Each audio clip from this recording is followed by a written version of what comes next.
Compiler design എന്നൊരു പുതിയ സബ്ജക്റ്റിലേക്ക് എല്ലാവർക്കും സ്വാഗതം. അപ്പോൾ കമ്പൈലർ എന്ന് പറഞ്ഞാൽ എന്തായിരിക്കും? ഫസ്റ്റ് ഓഫ് ഓൾ നമുക്ക് ഈ സബ്ജക്റ്റിൽ പഠിക്കേണ്ടത് കമ്പൈലർ എന്താണ്, കമ്പൈലർ എന്തൊക്കെ പ്രോസസ്സുകളാണ് ചെയ്യുന്നത്, അല്ലെങ്കിൽ എന്ത് പ്രോസസ്സാണ് കമ്പൈലർ ചെയ്യുന്നത്, ആ പ്രോസസ്സ് ചെയ്യുന്നതിന് ആവശ്യമായിട്ടുള്ള ഒരു 6-7 സ്റ്റെപ്സ് ഉണ്ട്. ആ സ്റ്റെപ്പുകൾ ഓരോന്നും ഡീറ്റെയിൽ ആയിട്ട് പഠിക്കണം. ആ ഓരോ സ്റ്റെപ്പിലും കുറേ പ്രോബ്ലമാറ്റിക്സ് ആയിട്ടുള്ള സംഭവങ്ങളുണ്ട്, അത് ഓരോന്നും പഠിക്കുക. ആസ് എ ഹോൾ കമ്പൈലർ എങ്ങനെ ഡിസൈൻ ചെയ്യാം എന്നുള്ളതാണ് നമ്മൾ ഈ ഒരു സബ്ജക്റ്റിൽ പഠിക്കാൻ പോകുന്നത്. എൻജിനീയറിങ്ങിൻ്റെ 3rd ഇയറിൽ 6th സെമ്മിൽ ഉള്ള ഒരു ഇമ്പോർട്ടൻ്റ് ആയിട്ടുള്ളതും അത്യാവശ്യം ടഫായിട്ടുള്ളതും ആയ ഒരു സബ്ജക്റ്റാണ് കമ്പൈലർ ഡിസൈൻ, CD എന്ന് പറയുന്നത്. ഓക്കെ, അപ്പോൾ നമുക്ക് ഫസ്റ്റ് ഓഫ് ഓൾ എന്താണ് കമ്പൈലർ എന്ന് പഠിക്കാം.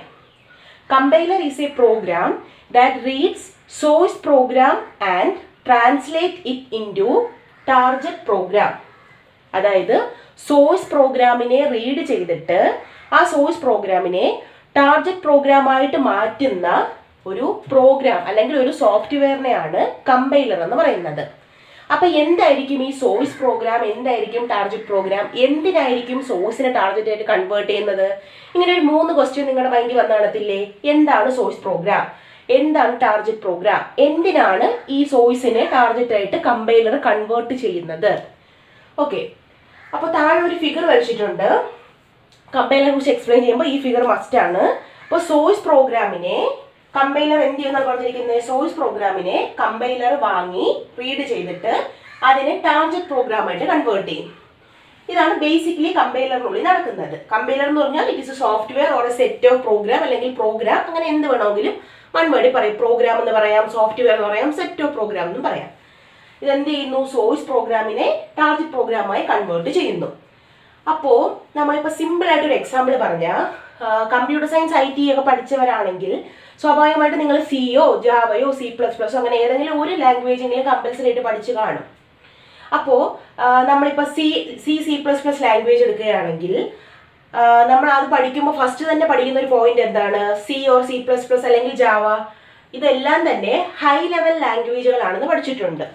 അപ്പോൾ ലാംഗ്വേജ് എന്ന് പറയുന്നത് കമ്പ്യൂട്ടർ സയൻസിൽ ലാംഗ്വേജിനെ 2 ആയിട്ട് ക്ലാസിഫൈ ചെയ്യാൻ പറ്റും. High level language, low level language. High level language എന്ന് പറയുന്നത് ഇംഗ്ലീഷ് ലൈക്ക് ലാംഗ്വേജ് ആണ്. അത് കമ്പ്യൂട്ടറിന് അനലൈസ് ചെയ്യാനും ഇന്റർപ്രറ്റ് ചെയ്യാനും ഡിഫിക്കൽട്ട് ആണ്, മനസ്സിലാകത്തില്ല. അതേസമയം പ്രോഗ്രാമർ, യൂസർ അല്ലെങ്കിൽ ഹ്യൂമൻ ബീങ്സിനെ ഇന്റർപ്രറ്റ് ചെയ്യാനും റൈറ്റ് ചെയ്യാനും ഒക്കെ ഈസി ആയ ലാംഗ്വേജിനെയാണ് ഹൈ ലെവൽ ലാംഗ്വേജ് എന്ന് പറയുന്നത്. Okay, in the contrary low level language എന്തായിരിക്കും? ഇതിന്റെ നേരെ ഓപ്പോസിറ്റ്. കമ്പ്യൂട്ടറിന് ഈസിലി അണ്ടർസ്റ്റാൻഡ് ചെയ്യാൻ പറ്റുന്ന ബൈനറി റെപ്രസെൻറ്റേഷനിലുള്ള, അതേസമയം ഹ്യൂമൻസിന് അണ്ടർസ്റ്റാൻഡ് ചെയ്യാൻ ഡിഫിക്കൽട്ടുമായ ലാംഗ്വേജിനെയാണ് ലോ ലെവൽ ലാംഗ്വേജ് എന്ന് പറയുന്നത്. അപ്പോൾ നമ്മൾ ഈ C++, ജാവ അങ്ങനെയുള്ള ഓൾമോസ്റ്റ് എല്ലാ ലാംഗ്വേജുകളും ഹൈ ലെവൽ ലാംഗ്വേജുകളാണ്.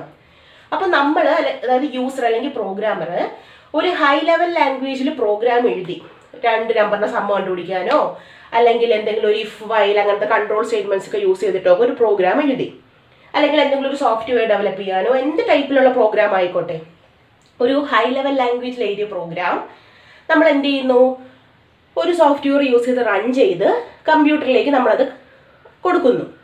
അപ്പോൾ ഈ ഒരു നമ്മൾ ഹൈ ലെവൽ ലാംഗ്വേജിൽ എഴുതിയ പ്രോഗ്രാം എങ്ങനെയായിരിക്കും കമ്പ്യൂട്ടറിന് അത് ഇന്റർപ്രറ്റ് ചെയ്ത് ഇന്ന ടാസ്ക്കാണ് ചെയ്യേണ്ടത് അല്ലെങ്കിൽ ഇന്ന ഒരു ഔട്ട്പുട്ടാണ് കിട്ടേണ്ടത് എന്നുള്ളത് മനസ്സിലാക്കുന്നത്? നമ്മൾ ആദ്യമേ പറഞ്ഞു ഹൈ ലെവൽ ലാംഗ്വേജ് കമ്പ്യൂട്ടറിന് അറിയത്തില്ല, മനസ്സിലാകത്തില്ല എന്നുള്ള കാര്യം നമ്മൾ ആദ്യമേ പറഞ്ഞു. അപ്പോൾ എങ്ങനെയായിരിക്കും അത് മനസ്സിലാകുന്നത്? എപ്പോഴും ചിന്തിച്ചിട്ടുണ്ടോ? ഓക്കെ, അപ്പോൾ ഈ ഹൈ ലെവൽ ലാംഗ്വേജിൽ എഴുതിയ പ്രോഗ്രാമിനെ ലോ ലെവൽ ലാംഗ്വേജിലോട്ട് കൺവേർട്ട് ചെയ്ത് കൊടുത്താൽ മാത്രമല്ലേ കമ്പ്യൂട്ടർ മനസ്സിലാകത്തുള്ളൂ. അതായത് ഇപ്പോൾ ഹിന്ദി അറിയാവുന്ന ഒരാളെടുത്ത് ഹിന്ദി മാത്രമേ ഒരാൾക്ക് അറിയാവൂ. നമ്മൾ അയാളടുത്ത് ചെന്നിട്ട് മലയാളത്തിൽ സംസാരിച്ചാൽ സ്വാഭാവികമായിട്ടും അയാൾക്ക് എന്തെങ്കിലും മനസ്സിലാവും? ഒന്നും മനസ്സിലാവത്തില്ല. അപ്പോൾ നമ്മൾ എന്ത് ചെയ്യണം? ഒന്നുകിൽ നമ്മൾ ഹിന്ദിയിൽ അയാളടുത്ത് സംസാരിക്കണം, കാരണം അയാൾക്ക് ഹിന്ദി മാത്രമേ അറിയാവൂ. അല്ലെങ്കിൽ നമ്മൾ എന്ത് ചെയ്യും? നമുക്ക് ഹിന്ദി അറിഞ്ഞൂടാ എന്നൊരു ഓപ്ഷൻ, അങ്ങനെ ഒരു പ്രശ്നം ഉണ്ടെങ്കിൽ ഹിന്ദി അറിയാവുന്ന ഒരാൾ കൊണ്ടുവന്ന് നിർത്തും. എന്നിട്ട് നമ്മൾ അയാൾക്ക് ഹിന്ദിയും മലയാളവും അറിയാവുന്ന ഒരാളായിരിക്കണം. അയാൾ എന്ത് ചെയ്യും?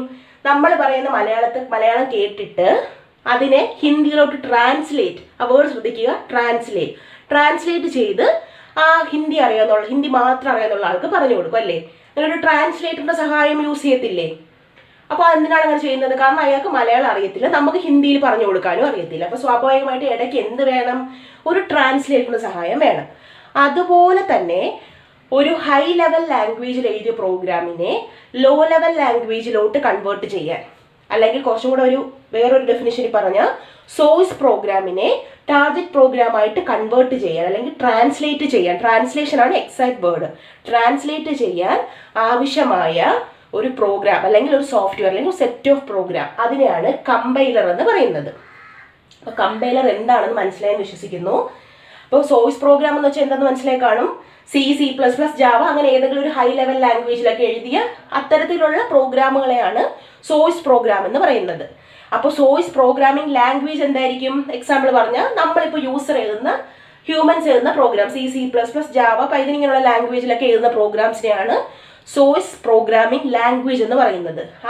ഈ ലാംഗ്വേജ് ഇത്തരത്തിലുള്ള ലാംഗ്വേജസ് യൂസ് ചെയ്തുകൊണ്ട് എഴുതുന്ന പ്രോഗ്രാമുകളെ സോഴ്സ് പ്രോഗ്രാം എന്ന് പറയാം. ടാർഗറ്റ് പ്രോഗ്രാം എന്ന് പറഞ്ഞാലോ കമ്പ്യൂട്ടറിന് മാത്രം മനസ്സിലാകുന്ന ലാംഗ്വേജിൽ എഴുതുന്ന പ്രോഗ്രാം, അതായത് ലോ ലെവൽ ലാംഗ്വേജിൽ എഴുതുന്ന പ്രോഗ്രാമുകൾ. ലോ ലെവൽ ലാംഗ്വേജ് എന്ന് വെച്ചാൽ മിഷൻ ലാംഗ്വേജ്, വേറൊരു ഭാഷയിൽ പറഞ്ഞാൽ ബൈനറി ലാംഗ്വേജ്. അപ്പോൾ സോഴ്സ് പ്രോഗ്രാമിനെ ടാർഗറ്റ് പ്രോഗ്രാമായിട്ട് കൺവേർട്ട് ചെയ്യാൻ യൂസ് ചെയ്യുന്ന സോഫ്റ്റ്വെയർ അല്ലെങ്കിൽ പ്രോഗ്രാമിനെയാണ് കമ്പൈലർ എന്ന് പറയുന്നത്. ഇനി ഫിഗർ ഒന്ന് നോക്കിയേ. സോഴ്സ് പ്രോഗ്രാം ഉണ്ട്, അതിനെ കമ്പൈലർ വാങ്ങുന്നു, റീഡ് ചെയ്യുന്നു, അതിനെ ടാർഗറ്റ് പ്രോഗ്രാമായിട്ട് കൺവേർട്ട് ചെയ്യുന്നു. അതിൽ കമ്പൈലർ എന്നുള്ള ആ ബോക്സിന്റെ നേരെ താഴെയായിട്ട് ഒരു എറർ മെസ്സേജ് എന്നുള്ളൊരു ഓപ്ഷൻ, ഒരു ആരോ ഇട്ടിട്ട് കൊടുത്തിരിക്കുന്നുണ്ടായിരുന്നോ? എന്തായിരിക്കും? അതായത് ഇപ്പോൾ ഹൈ ലെവൽ ലാംഗ്വേജിൽ എഴുതുന്ന ഒരു കോഡ്, ഇപ്പോൾ നമ്മൾ യൂസർ ഒരു ഹൈ ലെവൽ ലാംഗ്വേജിൽ ഒരു കോഡ് എഴുതി, ആ കോഡിൽ ഒരു എററും കാണത്തില്ല എന്ന് നമുക്ക് പറയാൻ പറ്റത്തില്ല അല്ലേ? ഇപ്പോൾ തന്നെ നമ്മൾ C++ ഒക്കെ പഠിച്ചിട്ട് സോഫ്റ്റ്വെയറിൽ പ്രോഗ്രാം ചെയ്യുമ്പോൾ സ്വാഭാവികമായി എന്തെങ്കിലും ഒരു സ്റ്റേറ്റ്മെന്റിന്റെ മിസ്സിങ്ങോ, സെമികോളൻ മിസ്സിങ്ങോ, അല്ലെങ്കിൽ എന്തെങ്കിലുമൊക്കെ ഉള്ള ചെറിയ മിസ്റ്റേക്ക് ഒക്കെ വരാറുണ്ട്. അപ്പോൾ ഇത്തരത്തിലുള്ളൊരു മിസ്റ്റേക്ക് വന്നാൽ അല്ലെങ്കിൽ എറർ വന്നാൽ സ്വാഭാവികമായിട്ട് എന്ത് വരും? എറർ മെസ്സേജ് വരും. എറർ മെസ്സേജ് നമ്മൾ കറക്റ്റ് ചെയ്തതിന് ശേഷം നോർമലായി റൺ ചെയ്യും. അപ്പോൾ അങ്ങനെ ഒരു അത്തരത്തിലുള്ള എറർ മെസ്സേജിനെയാണ് എറർ മെസ്സേജ് എന്നോട് ഡിനോട്ട് ചെയ്തിരിക്കുന്നത്. സ്റ്റേറ്റ്മെന്റ് മിസ്സിങ്ങോ അങ്ങനെ എന്തെങ്കിലും വരുന്നതിനെ. അപ്പോൾ കമ്പൈലർ ഇത്രയേ ഉള്ളൂ. സോഴ്സ് പ്രോഗ്രാമിനെ ടാർഗറ്റ് പ്രോഗ്രാമായിട്ട് കൺവേർട്ട് ചെയ്യുന്ന ഒരു പ്രോഗ്രാമിനെ അല്ലെങ്കിൽ ഒരു സോഫ്റ്റ്വെയറിനെയാണ് കമ്പൈലർ എന്ന് പറയുന്നത്. ഇനി കമ്പൈലർ ഈ പറഞ്ഞ ഒരു ആക്ടിവിറ്റി, അതിനെ കമ്പൈലേഷൻ എന്ന് പറയാം. കമ്പൈലർ ചെയ്യുന്ന ജോലിയെ കമ്പൈലേഷൻ എന്ന് പറയാം. കമ്പൈലേഷൻ ചെയ്യുന്നത് 2 പാർട്സ് ആയിട്ടാണ്. കമ്പൈലേഷൻ ചെയ്യുന്നതിന് മെയിൻലി 2 പാർട്ടുണ്ട്. First one analysis, second one synthesis. ഇങ്ങനെ ഒരു 2 പാർട്ടായിട്ടാണ് കമ്പൈലർ ഈ ഒരു കമ്പൈലേഷൻ ജോലി ചെയ്യുന്നത്. അപ്പോൾ there are 2 parts in compilation.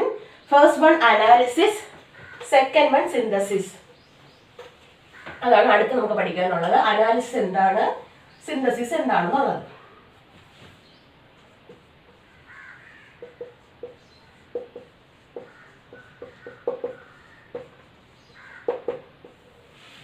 Parts of compilation എന്തൊക്കെയാണ്? First one analysis, second one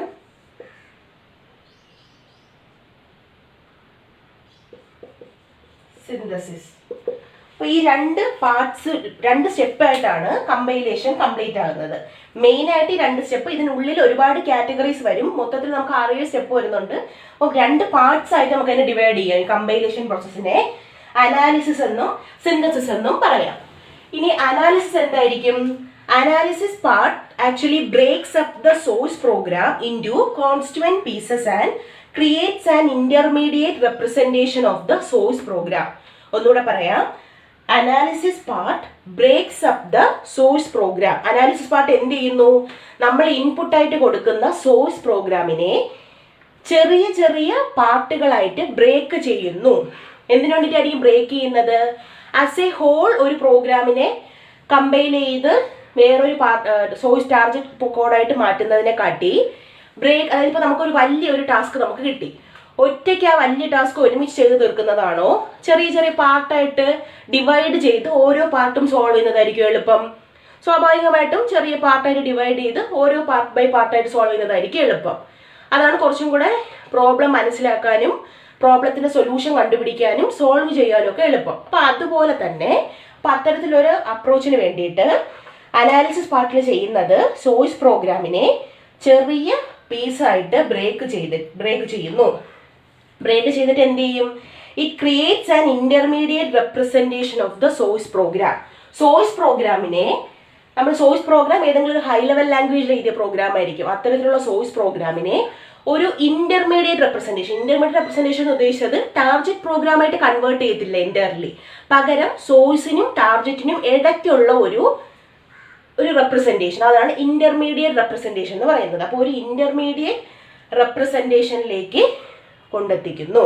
അപ്പോൾ ഒന്നുകൂടെ പറയാം, analysis part breaks up the source program into constituent pieces and creates an intermediate representation of the source program. Source പ്രോഗ്രാമിനെ വലിയൊരു source programme നമ്മൾ അനാലിസിസിൽ കൊടുക്കുന്നു. ഈ ഒരു വലിയ സോഴ്സ് പ്രോഗ്രാമിനെ എന്ത് ചെയ്യും? ചെറിയ ചെറിയ പാർട്ടുകളായിട്ട് ഡിവൈഡ് ചെയ്യും. അപ്പൊ ഇപ്പൊ ഓരോന്നും ഓരോ പാർട്ടായി. ഇനി എന്ത് ചെയ്യും? ഈ ഓരോ ചെറിയ പാർട്ടിനെ എന്ത് ചെയ്യും? പ്രോസസ്സ് ചെയ്ത് വേറെ ഒരു ഇന്റർമീഡിയറ്റ്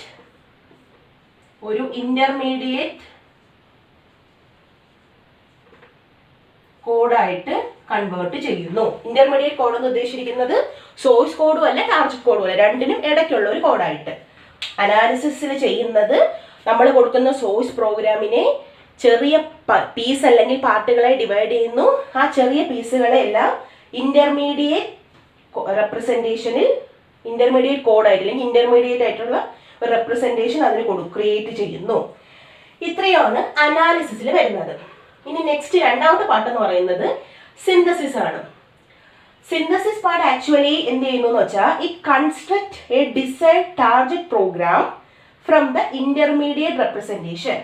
അതായത് അനാലിസിസ് ചെയ്ത് കഴിയുമ്പോൾ നമുക്ക് എന്ത് കിട്ടി? അനാലിസിസിൽ നമ്മൾ ആക്ച്വൽ കോഡ് അല്ലെങ്കിൽ സോഴ്സ് പ്രോഗ്രാമിന് ആക്ച്വൽ കോഡ് എന്ന് പറയാം. സോഴ്സ് കോഡിനെ എന്ത് ചെയ്യുന്നു? പീസുകളാക്കി മാറ്റുന്നു.